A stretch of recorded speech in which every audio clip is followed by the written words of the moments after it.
Over the Easter weekend of 2015, in the heart of London's Diamond District, a security alarm went off inside a vault holding millions of pounds in gold, cash, and jewels.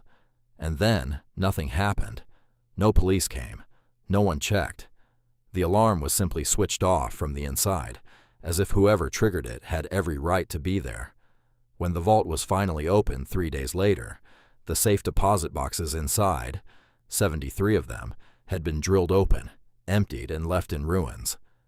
Nearly 14 million pounds in gold, cash, and gems had vanished without a trace, in what would become one of the largest burglaries in British history.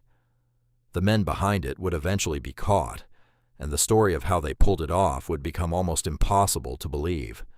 But one member of the gang was never quite like the others. He left no fingerprints, no DNA, no name. The rest of the crew simply called him Basil. And for years, while his accomplices sat in prison, Basil was still out there, walking free, seemingly untouchable. What finally caught him wasn't a fingerprint, or a confession, or a single piece of stolen gold. It was something far stranger. To understand how strange this heist really was, you first have to understand who carried it out. This wasn't a team of young, athletic professionals. It was a group of career criminals well past retirement age, some of them in their 60s and 70s, one of them well into his 70s with health problems serious enough that he sometimes needed a wheelchair. The press would later nickname them the Diamond Weezers, a joke that undercut just how meticulously they had actually planned everything. The oldest and most respected among them was a man named Brian Reeder, a burglar with a criminal record stretching back decades, brought out of a long, quiet retirement for one final job. Around him gathered a small crew of similarly aging associates, men who had worked together, on and off, for most of their lives, trusted precisely because they were known quantities. But there was one member of this crew who didn't fit the pattern at all. He was younger. He didn't socialize with the others outside the job. He never used a phone to contact them, never left a paper trail, and by the end of it all, none of the surviving gang members would ever admit exactly who he was. To them, and soon to the entire country, he had only one name: Basil. The plan itself was audacious almost to the point of absurdity.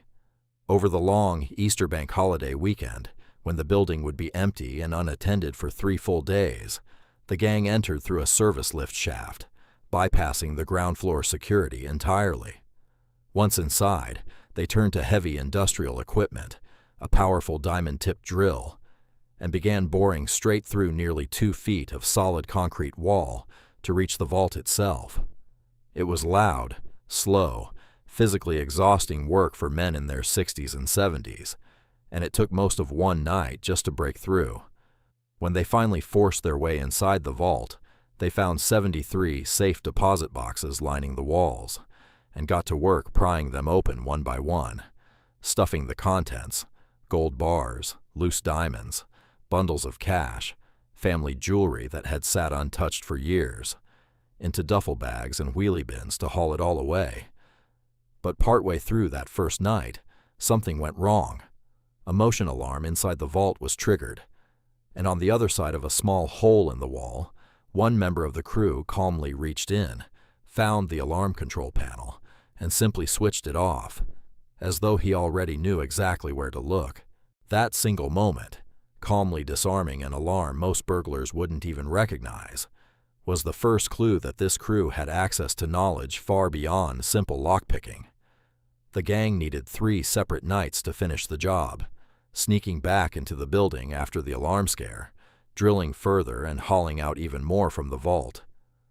And through nearly all of it, one figure appears again and again on the building's security cameras. A man in a blue boiler suit, white gloves, a ginger wig, and a cap pulled low. His face always turned carefully away from the lens. He was the one who seemed to understand the alarm system. He was one of only 2 men small enough, and apparently trained enough, to actually climb through the drilled hole into the vault itself. And once the job was finished, while the rest of the gang met up openly in parks and pubs to divide the loot and get caught on police surveillance doing it. This man simply vanished. He never met the others again. He never called them. He left no fingerprints anywhere at the scene, no DNA, nothing for forensic teams to work with at all. All anyone had was a nickname the gang used for him on secretly recorded conversations: Basil. It didn't take long for the rest of the operation to fall apart. Confident that they'd gotten away with it, the aging gang members made a fatal mistake. They met up in person, repeatedly, at cafes and in parked cars, to divide the stolen goods and discuss what to do next, never suspecting that London's flying squad had already identified them and had the entire crew under covert surveillance, recording their conversations. One by one, the men were arrested.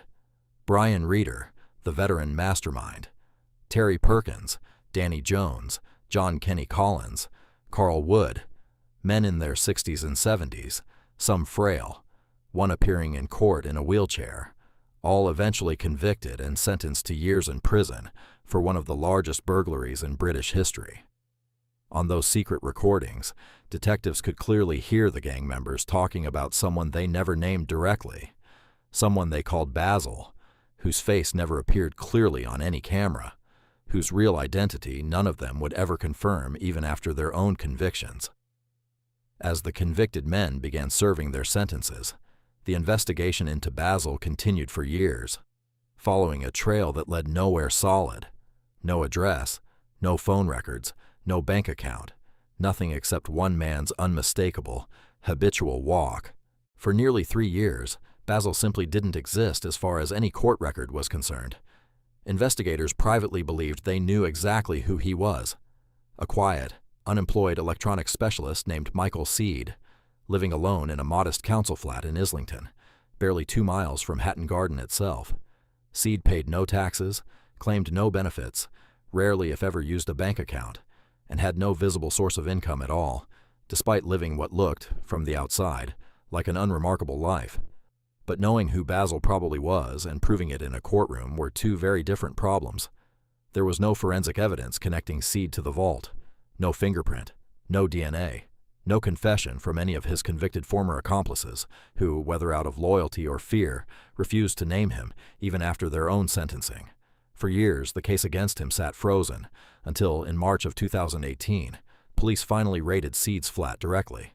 What they found inside amounted to nearly 1,000 individual pieces of jewelry, gold ingots and gems, worth an estimated £143,000, along with a small workbench, where investigators believed he had been quietly melting down and breaking apart stolen goods for years, alone, in his bedroom.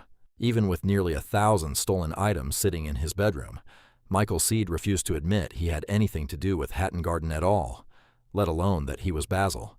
His defense argued the jewelry could have come from anywhere, that owning stolen goods didn't prove he had been inside that vault 3 years earlier. Prosecutors needed something that could place this specific man at this specific crime scene on camera. And it came from an unlikely expert, a podiatrist, brought in to study the peculiar way Basil moved on the original 2015 security footage: a distinctive limp, an abnormality in his right leg, a particular rolling gait that was almost like a signature. When investigators compared that walk, frame by frame, against covert footage of Michael Seed captured years later, the podiatrist told the court there was strong evidence it was the very same man. Combined with the stolen goods in his flat and secret recordings of his former accomplices discussing him by name, it was enough. In 2019, a jury delivered a majority verdict, convicting Seed of conspiracy to burgle and conspiracy to launder the proceeds. He was sentenced to 10 years. And yet, to the very end, sitting in the dock, Michael Seed looked the jury in the eye and told them he was not Basil. With Seed's conviction in 2019, every member of the Hatton Garden gang had finally been brought before a court, 4 years after the vault was first drilled open. But a name attached to Basil was never the same thing as a full confession, and to this day, Michael Seed has never admitted his role in planning or carrying out the raid, nor explained exactly how he came to understand that alarm system so precisely, nor named whoever might have taught him. Of the nearly £14 million in gold, cash and jewelry stolen that Easter weekend, Only a small fraction was ever recovered. A few £100,000 worth found in Seed's flat, along with scattered items traced back to some of his convicted accomplices. The vast majority of it, millions of pounds in gold bars, loose diamonds, and irreplaceable family jewelry, was never found. Believed melted down, broken apart, or funneled away through channels investigators never fully traced. The vault at Hatton Garden has long since been repaired and returned to ordinary business.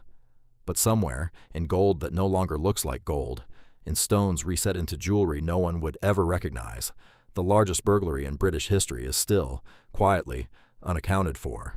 This has been The Dark Stories. Sleep well,